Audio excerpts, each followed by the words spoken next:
स्वामी प्रसाद मौर्य के सोरो आने पर सोरो तीर्थ वासियों ने लगाया आजीवन प्रतिबंध। सपा नेता स्वामी प्रसाद मौर्य के द्वारा रामचरितमानस पर टिप्पणी करने को लेकर एक बार फिर कासगंज जनपद की तीर्थ नगरी सोरो में स्थानीय नागरिकों और ब्राह्मण समाज के लोगों ने प्रदर्शन किया। वहीं प्रदर्शन के दौरान लोगों ने अपने हाथों में तख्तियां लेकर स्वामी प्रसाद मौर्य के खिलाफ जमकर प्रदर्शन किया और तीर्थ नगरी सोरो में स्वामी प्रसाद मौर्य के आने पर सोरो तीर्थ वासियों ने आजीवन प्रतिबंध लगाए जाने की बात कही और सरकार से स्वामी प्रसाद मौर्य को जेल भेजने की मांग की। आपको बता दें, कासगंज जनपद की तीर्थ नगरी सोरो में संत तुलसीदास के मंदिर में हाथों में तख्तियां लेकर प्रदर्शन कर रहे ये लोग तीर्थ नगरी सोरो के रहने वाले ब्राह्मण समाज के हैं, जो सपा नेता स्वामी प्रसाद मौर्य के खिलाफ अपना विरोध प्रदर्शन कर रहे हैं, क्योंकि स्वामी प्रसाद मौर्य ने रामचरितमानस विवादित टिप्पणी की थी। इस टिप्पणी के बाद सपा नेता स्वामी प्रसाद मौर्य के समर्थकों द्वारा रामचरितमानस की प्रतियां लखनऊ में जलाई गई। इसी को लेकर तुलसी जन्मभूमि सोरो शूकर क्षेत्र के तीर्थ पुरोहित आक्रोशित हो उठे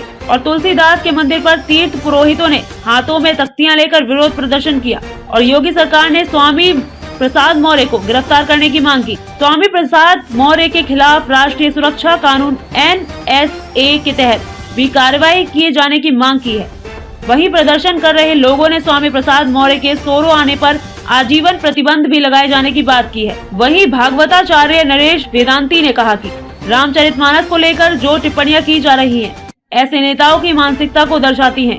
किस तरीके का जहर उनके मन में भरा हुआ है, जबकि रामचरितमानस सभी समाज सभी वर्ग को साथ लेकर चलने वाला ग्रंथ है और नेता स्वामी प्रसाद मौर्य को जल्द से जल्द जेल में डाल देना चाहिए। क्या नाम है आपका? पंडित नरेश शास्त्री, तुलसी जन्मभूमि सूकर क्षेत्र से। अच्छा, आज तुलसी स्मारक सोरो सूकर क्षेत्र में जी जो प्रदर्शन हो रहा है, जिस तरीके रामचरितमानस पर विवादित टिप्पणी जी स्वामी प्रसाद मौर्य द्वारा की गई है, तो आप लोग विरोध कर रहे हैं, क्या आपकी मांग है, क्या कहना है आपका? सबसे पहले तो हमें रामचरितमानस को समझना पड़ेगा, तुलसीदास जी को समझना पड़ेगा, क्योंकि हमें स्वरूप नहीं समझ में आता है, इसलिए हम ऐसा करते हैं। और ये जो हमारी जो नकारात्मक शक्तियां हैं, जिनको पहले राक्षस कहते थे, आज आतंकवाद कहते हैं, तो हमारे धर्म नष्ट भ्रष्ट करने के लिए व्यक्ति जो हैं हमारे धर्म ग्रंथों को अथवा यज्ञ यज्ञादों को राक्षस नष्ट करते थे। और आज ये जो जितने भी व्यक्ति हमारे सनातन धर्म के जो विरोधी है, वो हमारे ग्रंथों को नष्ट भ्रष्ट कर रहे हैं, जिससे हमारी शक्तियाँ क्षीण होती हैं, ये रहता है। तो ये जो हो रहा है, तो इसके दो विभाग जिम्मेदार हैं। हमारे ग्रंथों में ऐसा आता है, एक तो जितने भी कथावाचक आचार्य हैं उनके लिए, और एक हमारे राज्य समाज जितने भी हैं, ये दो पथों से हमारा रक्षा होती है। राजा अपने अनुसरण अनुकरण से ही सभी कार्य उनके करने से, ज्येष्ठ श्रेष्ठ व्यक्तियों के चलने से ही प्रजाजन उनके वक्तव्यों की भी आवश्यकता नहीं होती है।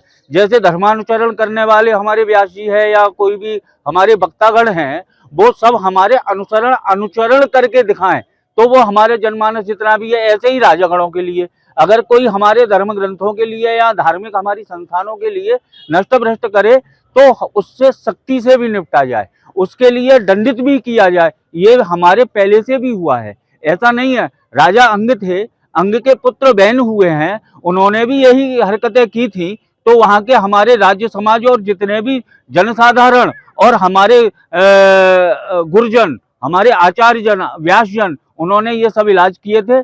सभी को खड़ा होना पड़ेगा, उसमें यही नहीं है कि केवल हम जनसाधारण ही व्यक्ति खड़े हों, उसके साथ में हमारे आचार्यगण और हमारा राज्य समाज सभी को एकजुट होना पड़ेगा, तभी हमारे सनातन धर्म की स्थापना आवश्यक है।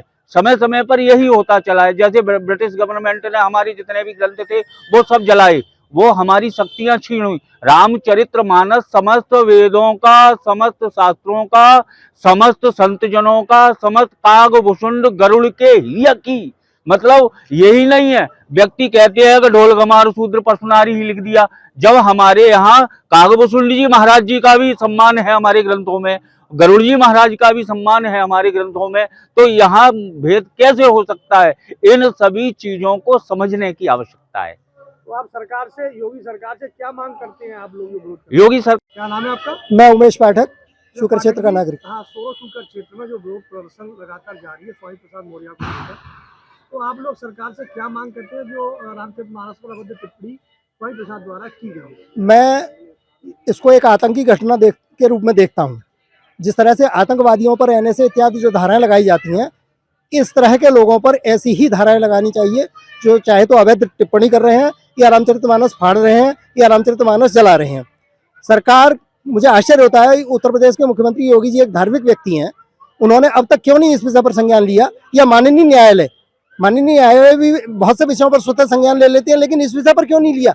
मैं मांग करता हूं कि इस तरह के जिन्होंने रामचरितमानस को फाड़ा या जिन्होंने जलाया या जो रामचरितमानस को लेकर अनर्गल टिप्पणियां करते हैं, उसकी गलत व्याख्या करते हैं, उन लोगों के खिलाफ कार्रवाई होनी चाहिए और इनको जेल में डाला जाना चाहिए और वही धाराएं लगाएं जो एक आतंकवादी पर धाराएं लगाई जाती हैं।